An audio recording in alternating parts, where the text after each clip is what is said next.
Hudson agro product Tamil Nadu based company है and milk के business में काम करती है। अगर हम इस कंपनी की बात करें, ओवर 5 डिकेड का इनके पास एक्सपीरियंस है and achieve the position of largest private sector industry in dairy sector and manufacturing and marketing. यहाँ पर इनकी प्रेजेंस बनी हुई है और यहाँ पे काम करती हैं। इसके अलावा आइसक्रीम एक्सेट्रा भी इनके प्रोडक्ट्स हैं, हम आगे जाके इनको कवर करने वाले हैं। अगर हम इस कंपनी की बात करें, कंपनी जो फॉर्म हुई थी या फिर बनाई थी बाय मिस्टर RJ चंद्रा मॉगन जी ने, इन्होंने बनाई थी, जिनके पास ऑलरेडी 30 ईयर का एक्सपीरियंस है। तो आप समझ सकते हैं उनके पास ऑलरेडी प्रायर एक्सपीरियंस है अपने इस बिज़नेस में जो अभी वो चला रहे हैं। साथ ही में अगर हम बात करें, उन्होंने जो अपनी जर्नी शुरू की थी अरुण आइसक्रीम से की थी, वहाँ से पहले एक्सपीरियंस लिया, फिर 30 ईयर का एक्सपीरियंस, देन उसके बाद हडसन एग्रो के ऊपर काम करना शुरू हुआ। अगर हम इस कंपनी के प्रोडक्ट के बारे में बात करें, इनके 4 प्रोडक्ट आपके सामने हैं। पहले अगर हम बात करें मिल्क एंड कर्ड, यहाँ ये है इनका पहला प्रोडक्ट। और ये जो प्रोडक्ट है यानी मिल्क जो आता है इनके इस ब्रांड के अंदर, 2 ब्रांड्स हैं, एक है आरुक्या और दूसरा हडसन। इस ब्रांड के नाम से हडसन एग्रो के मिल्क एंड कर्ड निकल के आते हैं मार्केट में। आइसक्रीम की बात करें, इनकी जो आइसक्रीम आती है अरुण के नाम से, under the brand of Arun, जिसकी काफ़ी अच्छी पोजीशन है साउथ इंडिया में। तो ये है, और बाकी कुछ और भी हैं जो ब्रांड है premium segment, Ibaco and Ibaco has distributed, ये आप देख सकते हो इतने स्टोर है। तो ये है इनके 2 प्रोडक्ट और किस ब्रांड से वो मार्केट में चलता है। थर्ड प्रोडक्ट की बात करें, cattle feed under the name of Santosha, तो ये है थर्ड ब्रांड। और फोर्थ प्रोडक्ट की बात करें, ready to eat under the new brand name Oyalo, और जो ये 100% वेजिटेरियन पिज़्ज़ा देते हैं। तो ये है वो 4 प्रोडक्ट जो ये अपने मिल्क से बनाते हैं, इस तरह से आप समझ सकते हैं, या फिर जहाँ से इनको रेवेन्यू आता है। आगे अगर हम बात करें मिल्क एंड मिल्क प्रोडक्ट से, इस कंपनी के पास जो रेवेन्यू आता है वो 92% रेवेन्यू आया है 2020 में, FY20 में, और इसी को कंपेयर करें 17 में उस वक्त 99, यानी ज़रा सा कम हुआ है। और लेकिन मेजॉरिटी जो रेवेन्यू आता है यहीं से आता है। अगर यहाँ कम हुआ है तो बड़ा कहाँ है, अदर से, यानी अदर की हम बात कर रहे हैं कैटल फीड और रेडी टू ईट की बात करें, वो 8% हुआ है, और जो पहले था 17 में 1%, तो वहाँ से थोड़ा सा बढ़ोतरी हो रही है। ये है इनका रेवेन्यू का ब्रेकअप। आगे अगर हम बात करें, कंपनी सिर्फ डोमेस्टिक लेवल पर काम नहीं करती है, इंटरनेशनल लेवल पर भी काम करती है, लेकिन इंटरनेशनल लेवल पर अभी बहुत छोटे मार्जिन में ही काम करती है, क्योंकि यहाँ आप देख सकते हो ओनली 4% जो टोटल रेवेन्यू में से 4% रेवेन्यू आता है इनका एक्सपोर्ट से। लेकिन एक्सपोर्ट करते हैं 38 कंट्रीज़ में, यानी प्रेजेंस बना रखी है, लेकिन उस तरह से भी फैला नहीं रखा है। तो अभी यहाँ पे इस कंपनी के पास काफ़ी स्कोप है कि इंटरनेशनल लेवल पर अपने ब्रांड को इस्टेब्लिश कर सकें, अगर ये ठीक से काम करते हैं आगे तो। और इंटरनेशनल लेवल की अगर हम बात करें, America, middle east, south Asian market, यहाँ पर ये लोग एज ऑफ नाउ टैप कर रहे हैं। आगे अगर हम बात करें, it has created a large direct, यहाँ ज़रा ध्यान से समझिए, डायरेक्ट मिल्क प्रोक्योरमेंट नेटवर्क, यानी कि इनके अगर हम एज ऑफ नाउ की कैपेसिटी की अगर बात करें तो 2.73 मिलियन लीटर पर डे, ये है इनकी कैपेसिटी एक दिन की। आगे अगर हम बात करें HAP, यानी कि Hudson agro product procure milk directly from 4 lakh farmer से, यानी 4 लाख फार्मर से ये लोग कलेक्ट करते हैं, एंड इतना कुल मिला के इनकी पर डे की कैपेसिटी है। तो ये सारी चीज़ें आप आराम से यहाँ पर पढ़ सकते हैं। आगे अगर हम बात करें, ड्यूरिंग Feb 2021 क्या एक्सपेंशन इन्होंने किए हैं अभी रिसेंट में, इन्होंने एक नया मिल्क एंड मिल्क प्रोडक्ट एक प्लांट सोलापुर यानी महाराष्ट्र में ओपन किया हुआ है, जिसके थ्रू अगर हम यहाँ देखें 6 लाख जिसकी कैपेसिटी है LPD, यानी कि लीटर पर डे, जिसकी कैपेसिटी ये है जो इन्होंने न्यू ओपन किया हुआ है, जिसके थ्रू ये जो डिमांड को पूरा करते हैं किसके, महाराष्ट्र, मुंबई एंड गोवा। ये तो रहेंगे रीसेंट के जो प्लान जो इन्होंने रिसेंट में एग्जीक्यूट किया है। फ्यूचर की अगर हम बात करें, यहाँ पे आप देखेंगे the company is looking for expand other state this year like Andhra Pradesh, Telangana, Maharashtra. यहाँ पर भी अपनी कंपनी प्रेजेंस बनाने की तरफ सोच रही है, ये इनका फ्यूचर प्लान है। एंड ऑल्सो लुकिंग, यानी बहुत सारे प्रोडक्ट हैं, हमने 4 प्रोडक्ट देखे थे। कंपनी का जो फोकस बना हुआ है forward to expansion in North India में, वहाँ पर प्रेजेंस बनाने की, और वहाँ पर भी while focusing more on ice cream division में। तो आइसक्रीम के ऊपर नॉर्थ इंडिया में और भी ज़्यादा जोर दिया जाए, अदरवाइज बाकी चीज़ों को तो फैलाएंगे ही अदर स्टेट्स में भी। आइसक्रीम से एज ऑफ नाउ इनके पास 11% का रेवेन्यू आता है टोटल में से, तो उसके ऊपर कंपनी ज़्यादा फोकस कर रही है। तो अभी तक आप कंपनी के बारे में बेसिक वे में लेकिन सही जानकारी आपके पास आ चुकी है। अब बात करते हैं एज ए इन्वेस्टर इस कंपनी के शेयर ने अपने इन्वेस्टर को क्या दिया। 1 साल में 46% के रिटर्न दिए हैं, 2 साल में 178 और 3 साल में 102, यानी कि तीनों पैरामीटर पे देखा जाए तो अच्छे रिटर्न ही इसने अपने इन्वेस्टर को दिए। बहुत ज़्यादा निराश नहीं किया, इनफैक्ट निराश तो बिल्कुल भी नहीं किया। बात करें इसके पीछे रीज़न कौन रहे हैं, कौन ड्राइव कर रहा है, इसके क्वार्टरली नंबर आपके सामने है 2021 का। एंड यहाँ पे आप देखेंगे मार्च से लेकर दिसंबर का डेटा आपके सामने। सेल्स की अगर हम बात करें, चाहे तो आप ग्राफ के फॉर्म में देख लीजिए, 1569 के आसपास था all number in CR। Then next quarter में जून क्वार्टर 1545, यहाँ पे डिप हमें देखने को मिली। उसके बाद 1635 अगेन अप गया और उसका 1585। तो कुल मिलाकर जिगजैग हमको कुछ ऐसे देखने को मिला इसके सेल्स में। ऑपरेटिंग प्रॉफिट की बात करें, यहाँ पर 189, 178 डिप, फिर 209 यहाँ से भी ऊपर आ गए थे और वापस से 162, यानी चारों क्वार्टर में सबसे कम रहा आखिरी के क्वार्टर में। ये है इसके रिजल्ट। आगे अगर हम बात करें इसके नेट प्रॉफिट में 57, 58, 82, 48, यहाँ कितना बड़ा डिफ है। तो आप देख सकते हो मार्केट में करेक्शन का रीज़न हमें हमेशा ये देखना चाहिए कि नंबर्स कैसे आ रहे हैं, क्योंकि आफ्टर ऑल मार्केट जो बात करता है सिर्फ नंबर के फॉर्म में, बढ़ता है नंबर के फॉर्म में, गिरता है नंबर के फॉर्म में, रिजल्ट आते हैं नंबर के फॉर्म में, सारे वैल्यूएशन नंबर के फॉर्म में। तो अगर नंबर ही ठीक नहीं लगे तो मार्केट भी उसको उसी हिसाब से उसको सही जगह पर ले आता है।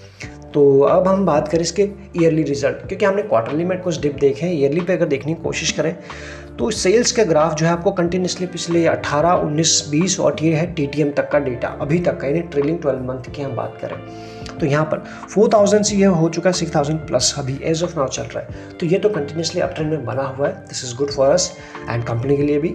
वहीं अगर हम बात करें 372 ऑपरेटिंग प्रॉफिट, फिर 488, फिर नेक्स्ट ईयर हुआ 550 और अभी देख सकते हैं आप TTM में 738। तो चीज़ें इंप्रूव हो रही हैं। This is good for us.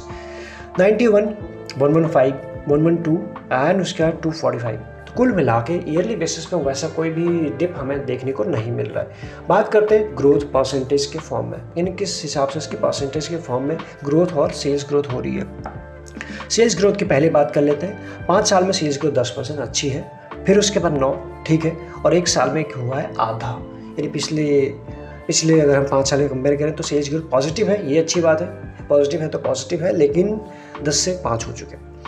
उसके बाद अगर हम बात करें प्रॉफिट ग्रोथ 32, 39 एंड ये चीज़ जो कंपनी के लिए सबसे ज़्यादा हुई है, अच्छी हुई है इस साल में, प्रॉफिट ग्रोथ ज़्यादा, परसेंटेज ज़्यादा निकल के आए, ये ज़्यादा अच्छी हुई है। तो ये है इस कंपनी के एज ऑफ नाउ के। अगर हम सिर्फ 1 साल की चीज़ों को देखें तो यहाँ पे चीज़ें आपको इम्प्रूव होते हुए दिख रही है प्रॉफिट ग्रोथ में।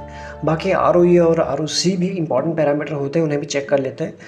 ROE की पहले बात कर लेते हैं। 26, 20 और 1 साल में 26, these number are good. 17, 16 and 21 चीज़ें इंप्रूव हो रही हैं और ये भी नंबर्स अच्छे हैं। तो यहाँ पर भी हमें कोई ऐसे बहुत बड़ी प्रॉब्लम अभी तक नज़र नहीं आई।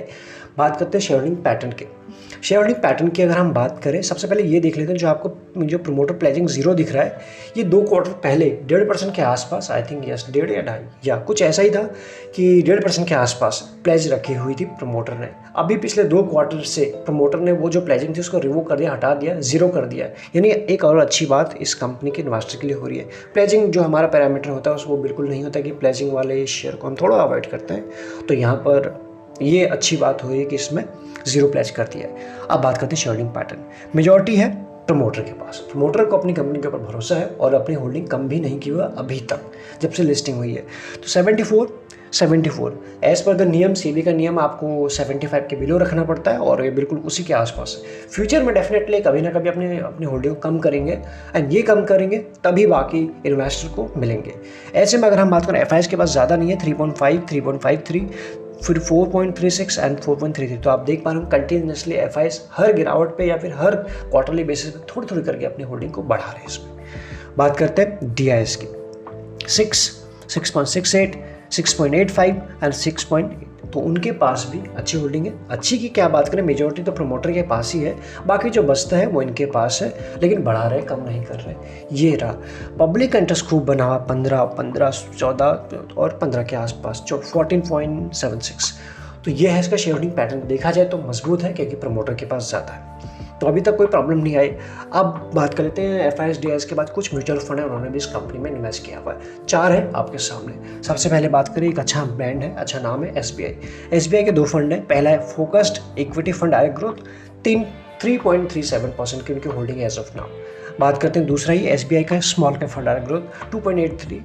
उसका DSP mid cap direct plan growth 2 and उसका DSP का ही। कुल मिला के 2 फंड हैं, उन 2 ग्रुप हैं, उनके 4 फंड काम कर रहे हैं एज ऑफ नाउ। तो FISDIS के बाद म्यूचुअल फंड ने भी इस कंपनी में इन्वेस्ट किया, ये भी हमारे लिए अच्छी बात है।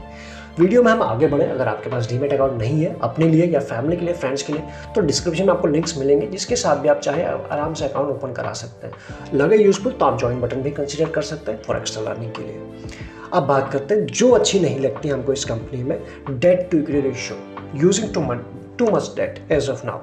जरा डेट टू इक्विटी रेशियो आप देखिए 1.39 के ऊपर हो चुका है। यहाँ पर इस पैरामीटर के हिसाब से बिल्कुल भी हमारी बैठती नहीं है फॉर लॉन्ग टर्म इन्वेस्टमेंट के लिए अभी, क्योंकि हम सभी ने अपने अपने पैरामीटर बनाए होते हैं। जब तक सारे चेक मार्क नहीं हो जाते तब तक हम डेफिनेटली हमें एंट्री नहीं करनी चाहिए कि, और अगर आपने बना रखे तो अच्छी बात है, अदरवाइज आपके भी कुछ इन्वेस्टमेंट के, कुछ ट्रेडिंग के डेफिनेटली कुछ रूल्स होने चाहिए, मस्ट होने चाहिए और आपको उनको फॉलो करने चाहिए। फिर चाहे आपने 10 बना रखे, 9 फिट हो रहा है, 1 नहीं हो रहा, तो आपको उसका अवॉइड करना चाहिए मेरे हिसाब से। तो अगर हम बात करें तो ये बहुत ज़्यादा डेट देखने को मिल रहा है एंड ये इस कंपनी के लिए भी प्रॉब्लम है। एक क्वेश्चन है कि कब और कैसे कंपनी इसके ऊपर काम करती है, कब रिलीज़ करती है। कैश करें अगर कंपेयर करें तो कम डेट की कंपैरिजन बहुत कम है, 39 CR के आसपास का कैश है और बाकी 1417 के आसपास के कंपनी के पास डेट है, जो मेजर इशू है इस कंपनी के लिए एज ऑफ नाउ। वैसे अगर देखा जाए इस फील्ड में जो भी कंपनीज काम कर रही है डेयरी सेगमेंट के अंदर, सभी की हालत थोड़ी है जैसे सभी ने डेट लिया हुआ है। लेकिन एक चीज़ इम्प्रूव और हुई है इस कंपनी के लिए, दैट तो इतने डेबिटर डेज की अगर हम बात करें वो थोड़ा सा कम हो रहे हैं, यानी कि जल्दी से जल्दी पैसा आ जा रहा है। दूध मतलब मिल्क का जितनी चीज़ें प्रोसेस हुई, एक तरफ से प्रोडक्ट गया दूसरी तरफ पैसे आने में, डेबिटर डेज जितने बढ़ जाते हैं तो कंपनी को अपने ऑपरेशन कराने में, अपने खर्चे करने में थोड़ा समय लग जाता है। कई बार अपनी तरफ से करना पड़ता है, कई बार लोन लेना पड़ता है। अगर ये चीज़ जितनी कम हो सके किसी भी कंपनी के लिए, किसी भी बिजनेस में, वो अच्छी बात हो जाती है। तो इसका वो इम्प्रूव हुआ है, बट मेजर इशू अभी तक हमको इस कंपनी में यही मिला। आगे अगर हम बात करते हैं वैल्यूएशन वाइज, इंडस्ट्री का पी चल रहा है 62, यहाँ पे आप देखेंगे, और इसका पी चला 95, तो ये भी अपने पी के हिसाब से थोड़ा ऊपर ही ट्रेड कर रहा है, थोड़ा सा प्रीमियम पर चल ही रहा है। ऐसे में EPS की बात करें वो भी पूरा है 11 के आसपास और डिविडेंड यील्ड 0.74। आखिरी ट्रेडिंग डे में 53% की इसमें डिलीवरी उठाई गई है। तो बहुत सारी चीज़ें हमने अपने सामने रखी अनबाइज्ड वे में, क्योंकि आपके सामने चीज़ें सिर्फ होनी चाहिए सही चीज़ें, बाकी आप अपने नॉलेज के हिसाब से डेफिनेटली आपको अपनी एनालिसिस करनी चाहिए। कुछ शॉर्ट से आपके सामने, जब आप इसके ऊपर अपनी डिटेल एनालिसिस करेंगे तो और भी कुछ रिपोर्ट्स पढ़ेंगे, बैलेंस शीट खोलेंगे, तो ऐसे हम उम्मीद कर रहे हैं सो दैट आप और भी अच्छा डिसीजन बना पाएँ। लेकिन हमारे हिसाब से क्या है कि ट्रेडिंग के लिए परफेक्ट स्टॉक है, लेकिन as of now debt free, zero pricing, ये कुछ हमारे भी पैरामीटर है, तो उस हिसाब से अभी ये बिल्कुल थोड़ा नहीं बैठ रही है इसलिए। लेकिन ट्रेडिंग मस्ट की जा सकती है जब भी अच्छे से टेक्निकल एनालिसिस के हिसाब से, अगर आपको अच्छे लेवल के आसपास मिलता है तो एवरेज कर सकते हो या फिर फ्रेश बाइंग भी कर सकते हो, उसमें कोई दिक्कत नहीं है। जो भी मार्केट में शेयर लिस्टेड होता है सभी में ट्रेडिंग होती है, बट इन्वेस्टमेंट के लिए हम सभी के पैरामीटर्स होने चाहिए। तो कई सारी चीज़ें हमने इसमें कवर करने की कोशिश की। इसके बाद आपको क्या लगता है कि डेट सिर्फ डेट है, अदरवाइज ये कोई इशू नहीं है, या फिर हमको इसमें इन्वेस्टमेंट कर सकते हैं? आपको जो भी लगता है आप हमें प्लीज़ बताइएगा। इस वीडियो में इतना ही, इंतज़ार रहेगा आपके कमेंट का। Thank you so much.